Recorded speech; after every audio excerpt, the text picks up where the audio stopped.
মহাবিদ্যালয় এতিয়াও চৰকাৰলৈ আশাৰে বাট চাই আছে যে তেওঁলোকৰ পৰা যে চৰকাৰৰ পৰা যাতে তেওঁলোকে স্বীকৃতিটো লাভ কৰে। এই ক্ষেত্ৰত আপোনালোকৰ প্ৰক্ৰিয়া আৰম্ভ কৰিছে আইনখন যিখন প্ৰভিঞ্চিয়েলাইজেশ্যন আইন আছে অক্টোবৰ মাহৰ বিধানসভা অধিৱেশনত আহিব আৰু সেইখন সংশোধনী গৃহীত হোৱাৰ পাছত প্ৰভিঞ্চিয়েলাইজেশ্যন ৰৈ যোৱাখিনিৰ কাৰণে সুচল হ'ব। মহাবিদ্যালয় এতিয়াও চৰকাৰলৈ আশাৰে বাট চাই আছে যে তেওঁলোকৰ পৰা যে চৰকাৰৰ পৰা যাতে তেওঁলোকে স্বীকৃতিটো লাভ কৰে।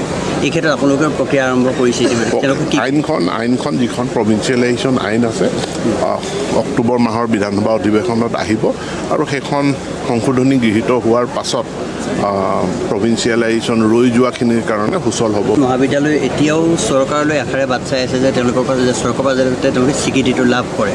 এই ক্ষেত্ৰত আপোনালোকৰ প্ৰক্ৰিয়া আৰম্ভ কৰিছে আইনখন যিখন প্ৰভিঞ্চিয়েলাইজেশ্যন আইন আছে অক্টোবৰ মাহৰ বিধানসভা অধিৱেশনত আহিব আৰু সেইখন সংশোধনী গৃহীত হোৱাৰ পাছত প্ৰভিঞ্চিয়েলাইজেশ্যন ৰৈ যোৱাখিনিৰ কাৰণে সুচল হ'ব।